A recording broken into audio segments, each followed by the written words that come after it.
अस्सलाम वालेकुम दोस्तों, मैं हूं मुदस्सिर और आप देख रहे हैं अशरफी न्यूज़। दोस्तों, हमारे आज के खास प्रोग्राम में हम मुलाकात करेंगे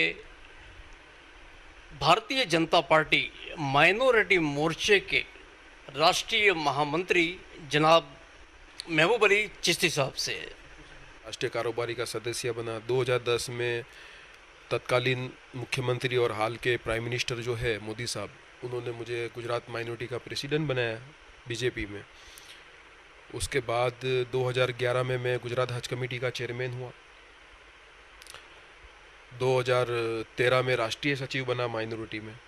फिर से मेरे को गुजरात के प्रेसिडेंट की जिम्मेदारी मिली और करीबन ये समझ लो कि ये 3 टर्म मेरी, चौथी टर्म में ये कार्यकाल पूरा हुआ।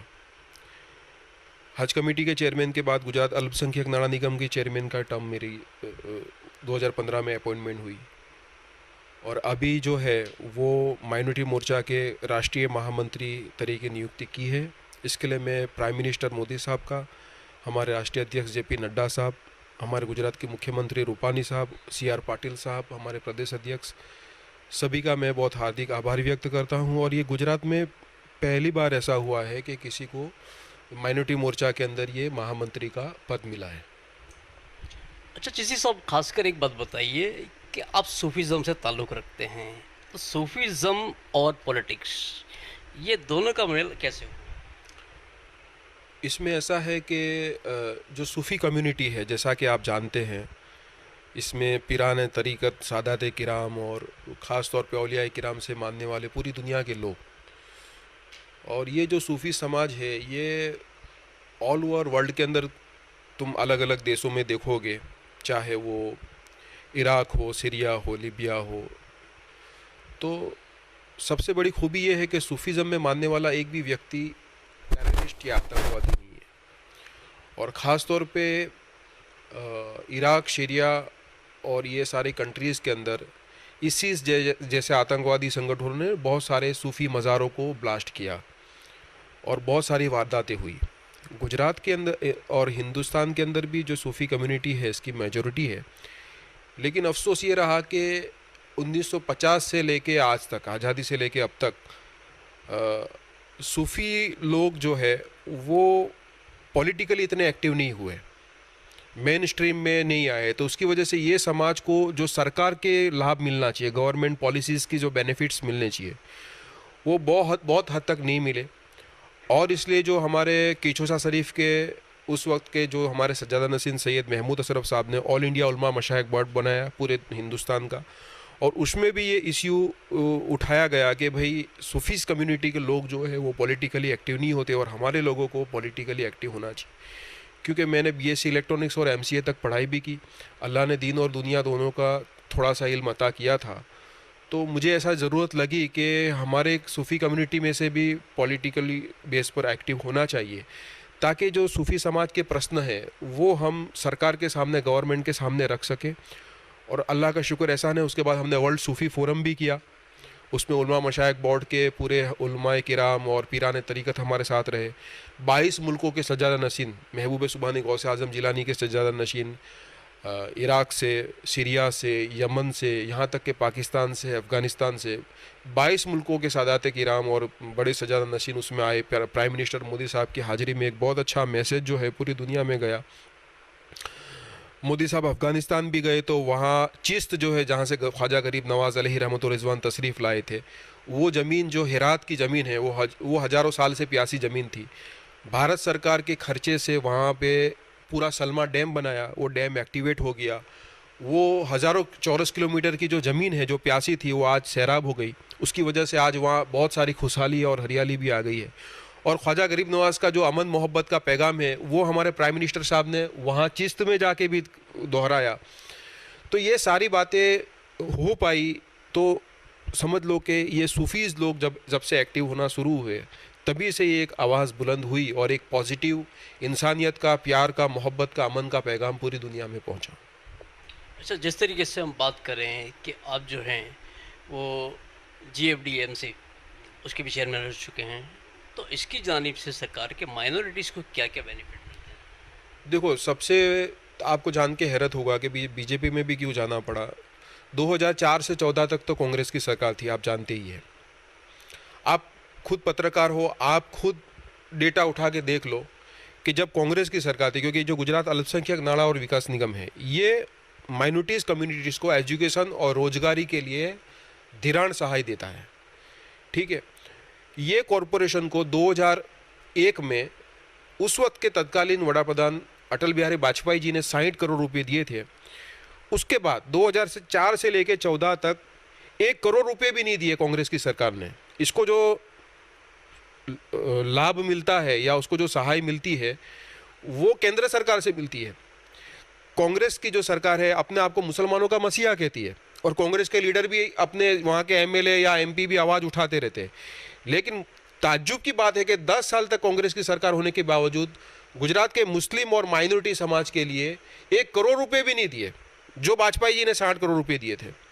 और जब यहाँ से लेने जाते थे सहाय, तो कांग्रेस की सरकार ये कहती थी कि तुमको वाजपेयी जी ने 60 करोड़ दिए, उसका ब्याज 34 करोड़ हो गया है, वो ब्याज के साथ जब तक रिटर्न नहीं करोगे तब तक तुमको नहीं मिलेगा कुछ। 2015 में मैं जब चेयरमैन बना ये अल्पसंख्यक नाला निगम का, तो वो लेटर के साथ का मेरा फोटो भी है। प्राइम मिनिस्टर को मैंने वो लेटर दिया कि भाई ये चेयरमैन मैं बना हूँ, लेकिन ये इस ऐसे डिपार्टमेंट का चेयरमैन बना हूँ कि जिसके पास कुछ है ही नहीं। कांग्रेस ने तो अब तक कुछ दिया ही नहीं है, तो मेरे को सिर्फ कुर्सी पे बैठना है, मैं मेरे समाज को कुछ मदद नहीं कर सकता। मोदी साहब ने वो 34 करोड़ रुपये माफ़ करा दिए, और उसके बाद अभी तक अगर आप तुम रिकॉर्ड देखो तो दूसरे 100 से 125 करोड़ रुपये अलर्ट कर दिए। 200 जितने बच्चे हमारे विदेश से डॉक्टर और इंजीनियर बन के आ गए। गांधीनगर के पेश इमाम का बेटा जो किराए की मकान में रहते हैं, वो आज एमबीबीएस बन के आया फॉरेन से। तो ऐसे 200 बच्चे हमने डॉक्टर और इंजीनियर बनाए। हमने बाकी के कई लोगों को रोजगारी के लिए, किसी को 2 लाख, किसी को 5 लाख, किसी को व्हीकल लाने के लिए, किसी को रिक्शा लाने के लिए, किसी को 4 व्हीलर लाने के लिए, किसी को छोटी सी दुकान चालू करने के लिए, ये करीब 100 करोड़ रुपए तो हमने बांट दिए। तो कहने की बात ये है कि तकलीफ ये हुई कि कांग्रेस अपने आप को सिर्फ मसीहा कहते रही, लेकिन कांग्रेस ने जो हमारे एजुकेशन और रोजगार के लिए काम नहीं करना था वो नहीं किया, जबकि बीजेपी सरकार में ये पॉसिबल हुआ।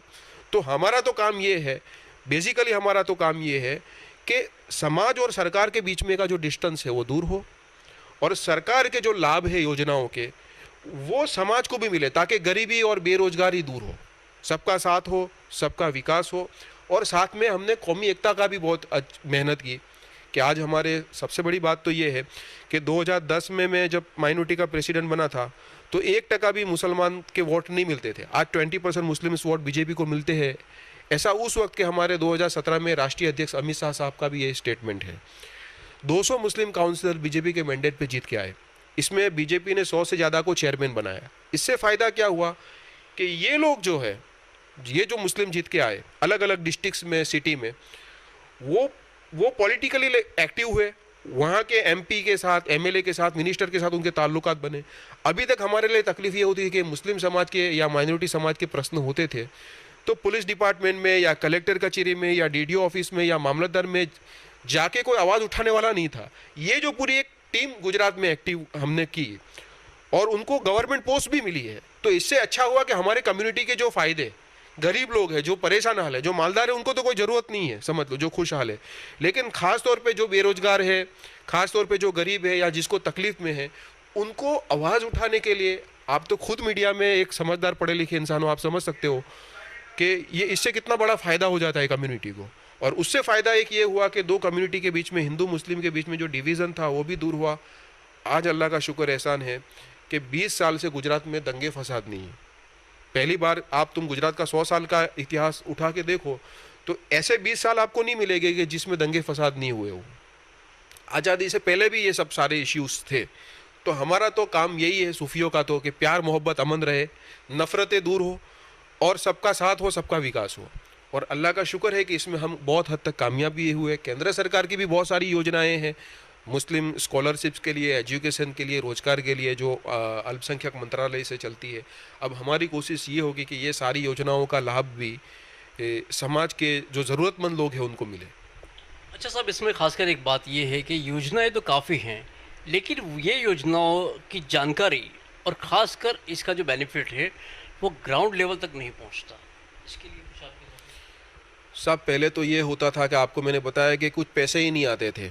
कांग्रेस के वक्त में तो कुछ पैसे ही नहीं मिलते थे हमारे माइनॉरिटी डिपार्टमेंट को, तो देने का कोई सवाल ही नहीं पैदा होता था। हमने 2015 के अंदर हमने हमारे पास जब फिर ये पैसे आए तो हमने अवेयरनेस कैंप किए साहब, पूरे गुजरात की हर डिस्ट्रिक्ट में अवेयरनेस कैंप किए कि भाई तुम इससे लाभ लो। तो अल्हम्दुलिल्लाह आज हमारे पास इनफ एप्लीकेशंस कम्युनिटी की आती है आज भी, और बहुत सारे लोग जो है उससे फैज़याब होते रहते हैं। और भी आप जैसे जो जागरूक मीडिया के लोग हैं उनसे भी हम ये करते हैं कि भाई आप एजुकेशन के लिए, रोज़गारी के लिए, अभी तो फ़िलहाल ठीक है कोरोना की वजह से बहुत सारी जो सरकार की योजना है उसका लाभ अभी सीधा कोरोना डिपार्टमेंट में दे दिया है, लेकिन जैसा ही ये शुरू होता है इसका देने का तो लोगों को इससे फ़ायदा उठाना चाहिए। बहुत सारे हमारे ऐसे होनहार बच्चे हैं जो डॉक्टर बनना चाहते हैं फ़ॉरेन में जाके, लेकिन पैसे नहीं होते तो वो नहीं कर सकते। तो ये 4-5 साल का कोर्स होता है, हम पर ईयर 5 लाख की मर्यादा तक की ऋण सहाय करते हैं, और उसका लौटाने की भी स्कीम बहुत अच्छी है कि आप डॉक्टर बन जाओ, उसके 6-8 महीने के बाद आपको फिर धीरे धीरे उसको लौटाना होता है। तो इंसान एक डॉक्टर बन जाता है फिर तो वो इतना काबिल हो जाता है कि वो चीज़ वो कर सके, वो पैसे फिर किसी दूसरे ज़रूरतमंद को काम आते हैं। तो इस तरीके से ये जो पूरा है वो साइकिल जो है वो चलता रहता है, और हम खुदा का शुक्र अदा करते हैं कि भाई हम इसमें बहुत हद तक कामयाब भी हुए और काफ़ी बच्चों ने इसका फ़ायदा उठाया। अच्छा साहब, खासकर आपसे एक बात पूछ रही है इसमें कि जिस तरीके से वाजपेयी जी की अगुवाई में जो भारतीय जनता पार्टी थी वो, और खासकर भी मोदी साहब की अगुवाई में भारतीय जनता पार्टी जो है, ये दोनों में कितना फ़र्क आप महसूस करते देखो वाजपेयी जी और मोदी जी, ये वाजपेयी जी हमारे रोल मॉडल है, और हमारे जो प्राइम मिनिस्टर है वो उन्होंने हमेशा वाजपेयी जी के नक्शे कदम पर ही चलने की कोशिश की है। गुजरात के अंदर जब वो मुख्यमंत्री थे तो हमने, आप जानते होंगे उस वक्त मैं खुद उसका संयोजक था, 34 सद्भावना मिशन किए कौमी एकता के लिए, सौहार्द के लिए। दिल्ली गए तो आपने 2016-17 में पूरी दुनिया के सूफ़ी संतों को हिंदुस्तान में बुलाया और कहा कि भाई जो सूफियों का प्यार, मोहब्बत का, अमन का पैगाम पूरी दुनिया में पहुंचना चाहिए। एक चीज़ है कि कांग्रेस ने एक ऐसा हमारे अंदर कल्चर पैदा किया था। आप जानते हैं जो सच्चर कमेटी का रिपोर्ट, सच्चर कमेटी का जो कांग्रेस सरकार ने 2006-7 में वड़ा प्रधान मनमोहन सिंह ने जो रिपोर्ट बनाया था उसमें है कि भाई मुस्लिम के पास सिर्फ 2% नौकरी है, बस्ती हमारी देश में 14% है, सिर्फ 2% नौकरी है, और जेलों में जो कैदी है उसमें 40% मुसलमान हैं। तो वो मुसलमानों को उसमें जाना क्यों पड़ा? क्योंकि हमारे पास रोजगार ही नहीं है। हमारा एजुकेशन लिटरेसी रेट जो है वो 50% जितना, हमारा पुलिस डिपार्टमेंट में या कायदा मंत्रालय में या मिलिट्री डिपार्टमेंट में, चाहे कोई भी डिपार्टमेंट उठा के देखो तो हम 2-3% से ज़्यादा नहीं है। तो हदीस शरीफ है रसूल पाक सल्लल्लाहु अलैहि वसल्लम की कि मोहताजी जो है वो कुफ्र तक ले जाती है, गुनाह तक ले जाती है। तो इंसान फिर बेरोजगार होगा, गरीब होगा, बच्चे भूखे होंगे, माँ बाप की दवाई के पैसे नहीं होंगे, तो इंसान चोरी करने के लिए मजबूर हो जाता है। सच्चर का, कांग्रेस का रिपोर्ट है कि भारत की जेलों में मुस्लिम जो है वो 40% से ज़्यादा है। तो वो कोई वहाँ पिकनिक के लिए तो नहीं गए थे, वो गए कोई ना कोई मजबूरी से गए थे। तो मेरे मुस्लिम समाज को मजबूर किसने बनाया? तुम आज कांग्रेस सिर्फ बीजेपी को गाली दे के ऐसा कहती है कि भाई हम अच्छे हैं, तो मैं सवाल करता हूँ कि तुमने क्या किया? मुसलमान तो आज भी मेजोरिटी तुमको ही वोट देते हैं और अभी तक तुमको ही वोट देते आए। तुमने अगर मुसलमानों को शिक्षण और रोजगारी दी होती तो ये समाज मोहताज हुआ होता, ये जेल में जाने के लिए बल्कि तुमने तो पूरा क्रिमिनल लोगों का कल्चर खड़ा किया था। हर इलाके में कोई पीरे तरीकत, कोई डॉक्टर, कोई मुस्लिम इंजीनियर या मुस्लिम विद्वान को तुम्हारी लीडरशिप देने के बजाय तुम पूरा गुजरात या पूरा हिंदुस्तान उठा के देखो, वहाँ क्रिमिनल लोगों को तुम लीडरशिप देते थे, वो फिर दारू जुगार के अड्डे खोलते थे और वो फिर सारा ये पूरा कल्चर खड़ा होता था। तो एक चीज़ है कि जो क्रिमिनल है या टेररिस्ट है उसको तो मोदी साहब, उसके साथ तो 0% टॉलरेंस होगा, उसके सामने तो कड़क काम करेंगे ही और करना ही चाहिए। ठीक है, ऐसे लोगों के सामने कार्रवाई करोगे तो ही देश में अमन और शांति होगी, वरना जो लोग उदारवाद पर चलने वाले हैं, जो लोग मानवता के संदेश पर चलने वाले लोग हैं, उनको हमेशा उनका साथ मिला है और इंशाल्लाह आगे भी मिलेगा, ऐसी मुझे पूरी उम्मीद है। अच्छा चिश्ती साहब, खासकर एक सवाल आपसे ये करूं कि जिस तरीके से आप सूफीज़म से ताल्लुक़ रखते हैं, इसी तरीके से मुसलमानों भी सबका साथ सबका विकास देखकर काफ़ी ज़्यादा तादाद में भारतीय जनता पार्टी को वोट दिया, और काफ़ी भारी बहुमति के साथ चुनाव गिराए। लेकिन पिछले कुछ सालों से देखा जाता है कि जैसे ख्वाजा मोइनुद्दीन चिश्ती रहमतुल्लाह अलैह के शान में गुस्ताखी, हुज़ूर सरकार दौलत सलाम की शान में गुस्ताखी, या कुछ मामले कुछ लोग जो कर रहे हैं, जो कट्टरवाद से जुड़े हुए हैं, उनके खिलाफ एक्शन क्यों नहीं लिया जाए? देखो, मैं तो जहाँ जब तक जानता हूँ कि जो भी लोग नफ़रत फैलाए, ये कोई पॉलिटिकल पार्टी से कनेक्टेड नहीं होते, कोई भी सरकार का इसको किसी को साथ नहीं होता। जैसे कभी वसीम रिजवी का स्टेटमेंट आया था, तो हमारे प्रवक्ता सैयद शाहनवाज हुसैन साहब जो है बीजेपी के ऑफिशियल प्रवक्ता, उन्होंने साफ कहा था कि भाई बीजेपी का इससे कोई ताल्लुक नहीं है, हमने तो उसके सामने एक्शन लिए है। तो कुछ लोग जो है, कुछ लोगों के पर्सनल स्टेटमेंट है, उसको तुम फिर वो बीजेपी पर और मोदी साहब के बैंक बैलेंस में डाल दो, वो दिस इज़ नॉट फेयर। ये सारी चीज़ों का हम विरोध करते हैं। जो भी नफ़रत फैलाए, जो भी देश की एकता को, अखंडता को, सार्वभौमत्व को तोड़ने की कोशिश करे, उसके सामने एक्शन लेनी ही चाहिए। सरकार उसके सामने एक्शन ले ही रही है और आगे भी इनके सामने कार्रवाई हो और नफ़रत और जुदाई डालने वाली, देश की एकता को तोड़ने वाली ताकतें जो है वो उसके सामने प्रॉपर स्ट्रिक्ट एक्शन लिए जाए, इसका हम ख्याल रखेंगे। और करूँ कि जिस तरीके से फ़िलहाल देखा जाए तो सीएए को लेकर 5 राज्यों में जिस तरीके से आवेदन पत्र मंगाए जा रहे हैं, उनसे लेकर मुसलमान में वापस से एक घबराहट का माहौल है। इस पर आप क्या कहेंगे? देखो, सीएए जो है, सीएए में तो सिर्फ इतना ही है कि पाकिस्तान, अफ़गानिस्तान और ऐसे देशों के अंदर जो वहाँ से जो माइनॉरिटी कम्युनिटीज़ है, क्योंकि वहाँ मुस्लिम मेजॉरिटी मुल्क है, वहाँ से आने वाले ज़्यादातर लोग जो है वहाँ की माइनॉरिटी लोग हैं, वो जो कुछ लोग, और वो भी वो 2014 और उसके टाइम के पहले की जो एप्लीकेशंस है, उनको सिटीजनशिप देने की बात है। इससे पहले भी तो सिटीजनशिप मिलती ही थी। कांग्रेस सरकार ने इससे पहले इससे ज़्यादा लोगों को सिटीजनशिप दी है, तो इससे मुस्लिम कम्युनिटी को कोई तकलीफ़ नहीं है, मैं मानता हूँ। रही बात जो एनआरसी की बात है, में तो एनआरसी तो का तो कोई इम्प्लीमेंट हुआ ही नहीं है। अभी सीएए का पूरा इम्प्लीमेंट नहीं हुआ है, तो एनआरसी का इम्प्लीमेंट की तो बात ही नहीं है। तो बहुत सारी बातें ऐसी हैं कि जो गलत फहमियाँ हैं और वो लोगों को भड़काने की बात है। जो हिंदुस्तानी है वो हिंदुस्तानी ही रहेगा, किसी हिंदुस्तानी की नागरिकता को छीनने का कोई सवाल ही नहीं पैदा होता। इस ताल्लुक से मुसलमानों को खासकर क्या कहना? मुसलमानों को मैं यही कहूँगा कि भाई ये जो है, इसके बारे में जो अपभ्रंश फैलाया जाए, ख़ास तौर पे वो अपभ्रंश से भ्रमित नहीं होना चाहिए।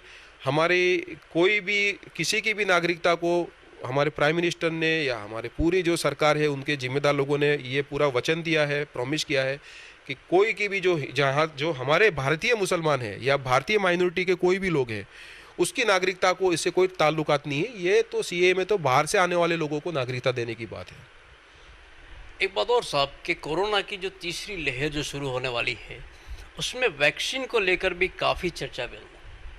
कुछ लोगों का ये कहना है कि वैक्सीन लेनी चाहिए या नहीं लेनी चाहिए। इस बात पर भी काफ़ी डिबेट अभी हो चुकी है। इस पर आप क्या संदेश दें? देखो, मैं मेरे समाज को हाथ जोड़ के कहता हूँ कि वैक्सीन ले ही लेना चाहिए। इसलिए कि वैक्सीन तुम लोगे ना, तो वैक्सीन में से तुम्हारे बॉडी में, जिस्म में एंटीबॉडीज़ बन जाएगी कोरोना से लड़ने के लिए। और फिर अगर आपको कोरोना होता है तो तुम्हारा बॉडी, शरीर जो है वो पहले से ही कोरोना के सामने लड़ने के लिए प्रिपेयर हो जाएगा। ज़्यादातर कोरोना में डेथ क्यों होती है कि जब कोरोना का वायरस इन्फेक्शन हो जाता है तो बॉडी को, हमारी बॉडी ही उसके सामने एंटीबॉडीज़ बनाती है लड़ने के लिए। हमारी अल्लाह ने कुदरत ऐसी बनाई है कि हमारा जिस्म ही है उसकी दवा बनाता है। तो जिसका जिस्म दवा बना लेता है वो अच्छे हो जाते हैं, जिसका जिस्म दवा नहीं बना सकता तो फिर धीरे धीरे उसको ऑक्सीजन पे रखना पड़ता है, फिर वेंटिलेटर पे रखना पड़ता है, फिर ये भी हो सकता है कि उसकी मौत भी हो सकती है। तो वैक्सीन लेने से फ़ायदा ये है कि वो एंटीबॉडीज़ एडवांस में ही हमारी बॉडी में बन जाती है। फिर अगर कोरोना का इन्फेक्शन होता है तो एटलीस्ट इंसान, ये देखा गया है कि मौत तक नहीं पहुँचता, सीरियस कंडीशन तक नहीं पहुँचता। जिन्होंने भी वैक्सीन ली, आप देख लो, मैंने खुद ने 2 वैक्सीन लिए, तो अल्लाह का शुक्र है। सर मैं अपनी बात करूं, मेरे घर में जो है, मेरे घर वाले सारे पॉजिटिव हो गए। मैंने वैक्सीन लिया था, अल्लाह के करम से मैं बच गया। ऐसे मैंने बहुत सारे लोगों को देखा है। प्रैक्टिकली मैं आपकी बात करूं तो मैं मेरे समाज से ये कहता हूं कि बिल्कुल आप गुमराह ना हो। आज तुम देखो कि अमेरिका में कितने सारे केसेस बढ़ रहे थे, अमेरिका में पूरा वैक्सीनेशन हो गया तो बिल्कुल केसेस डाउन हो गए। इजराइल में आज बिल्कुल केस खत्म हो गए। क्यों? इजराइल में हर इंसान का वैक्सीनेशन हो चुका है। जिन मुल्कों में वैक्सीनेशन लिया है वहाँ ये कोरोना की बीमारी बिल्कुल कंट्रोल में आ गई है। तो अगर आप भी कोरोना की बीमारी से बचना चाहते हो और हमारे घर वालों को, अपने रिश्तेदारों को बचाना चाहते हो, तो इसके पे अवेयरनेस लाओ और खुदा के लिए सबको वैक्सीन दिलाओ जितना जल्दी हो सके। अच्छा साहब, खासकर 2022 के विधानसभा इलेक्शन की बात करें तो इसमें क्या लगता है कि भारतीय जनता पार्टी का कैसा? देखो, आप जानते ही हैं कि अभी हमारा जो स्थानिक स्वराज्य का इलेक्शन हुआ, तो हमारे जो मुख्यमंत्री विजय रूपाणी साहब हैं, उनकी जो योजनाएं हैं, जो काम करने का तरीका है, और हमारे जो प्रदेश अध्यक्ष सी आर पाटिल साहब है, वो एक बहुत ही एक्टिव लीडर है, स्ट्रांग लीडर है। तो उनके बाद आने के बाद 8 पेटा बाई इलेक्शन हुए जहाँ कांग्रेस की सीटें ज़्यादातर थी, वो सब वहाँ बीजेपी जीते। ये स्थानिक स्वराज्य की लोकल बॉडी इलेक्शन में बीजेपी को बिल्कुल बहुत अच्छी 2/3 से ज़्यादा मेजोरिटी मिली है। और अभी पोजीशन ऐसा है कि जो कांग्रेस है उसमें कोई लीडरशिप ही नहीं है, और कांग्रेस के पास कोई स्ट्रेंथ नहीं है। बीजेपी के तुम देखो तो बीजेपी के लोग हमेशा एक्टिव रहते हैं, 5 साल एक्टिव रहते हैं, पब्लिक के बीच में जाते हैं, हमारी मीटिंग्स वगैरह होती रहती है। कांग्रेस के लोग बिल्कुल निष्क्रिय रहते हैं। इलेक्शन जब आता है तब उनको पता चलता है, कैंडिडेट डिक्लेयर हो जाते हैं तब तो वो नींद में से उठते हैं और कहते हैं कि अब प्रचार के लिए निकलो। वैसे ही हालत उनके विकास की भी है। तो कोई भी इंसान आज उस पार्टी को वोट देगा या उस पार्टी के साथ रहेगा कि उसका लीडर उसके साथ खड़ा हो, जब तकलीफ के टाइम में उसकी पार्टी उसके साथ खड़ी हो। कांग्रेस में तो कुछ लीडरशिप जैसा है ही नहीं, और कांग्रेस के लीडर कब कब पलटी बदल के कहाँ चले जाते हैं उनका भी उसका कोई ठिकाना नहीं है। तो ये पोजीशन में मैं ये मानता हूँ कि 2022 में सरकार ने जो काम किया है और संगठन जिस तरीके से सेवा कार्य में जुड़ा हुआ है, भारतीय जनता पार्टी बहुत ही आसानी से ये इलेक्शन जो है वो भव्याति भव्य विजय प्राप्त करेगी। जी साहब, आखिरी एक सवाल आपसे कि आपको फ़िलहाल जो है वो राष्ट्रीय महामंत्री की जो जिम्मेदारी सौंपी गई है, इस जिम्मेदारी को लेकर अब माइनॉरिटी के साथ किस तरीके से काम करें? देखो, गुजरात में मैंने जिस तरीके से काम किया है, सबसे पहली बात तो मैं तो ये मानता हूँ अल्लाह का शुक्र एहसान है कि आप मेरे दुश्मन से भी पूछो तो वो ये कहेगा कि ये इंसान ने करप्शन नहीं किया है।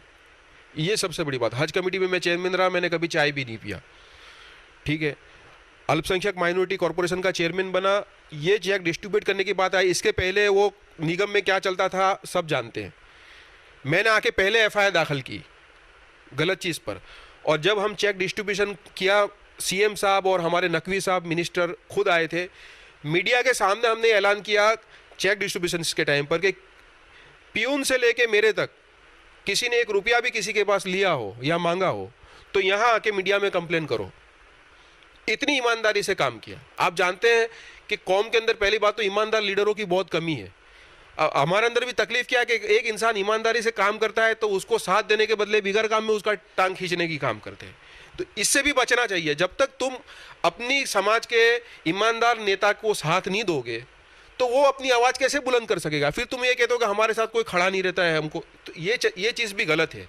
एटलीस्ट जो ईमानदारी से काम करे उसको तो साथ देना चाहिए।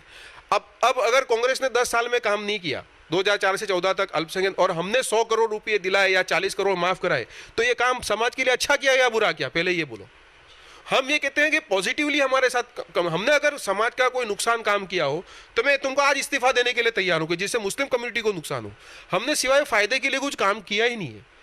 तो फिर भी अगर कोई इंसान गलत तरीके से उसको बुराई करे तो ये गलत बात है।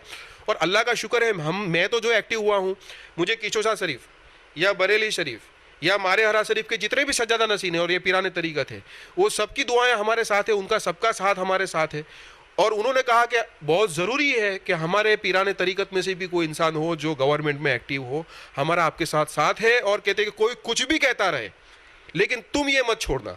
तो अब मैं उन अकाबिरों की बात मानूं या चौराहे पर बैठ के पार्लियामेंट चलाने वालों की बात मानूं ठीक है, जब तक उनकी दुआएं मेरे साथ है, आप सबका प्यार मेरे साथ है, तो इंशाल्लाह मैं काम करता रहूँगा। हालांकि मेरी भी हेल्थ ने अब जवाब दे दिया है। अभी 6 महीने पहले ही मुझे भी अटैक आ गया, लेकिन अल्लाह का शुक्र है जब तक अल्लाह ने ताकत दी है और आप सबका प्यार है तो काम करते रहेंगे। दुआ आप सब और सुनने वालों से भी मैं तो कहता हूँ कि मेरे दुआ कीजिए कि खुदा ने जो जिम्मेदारी दी है तो हम कौम और मिल्लत के लिए, मुल्क के लिए कुछ अच्छा करने की अल्लाह हमें तौफीक रफ़ीक अता फरमाए और अल्लाह ताला हर गलती से, गुनाहों से हमारी हिफाजत करे।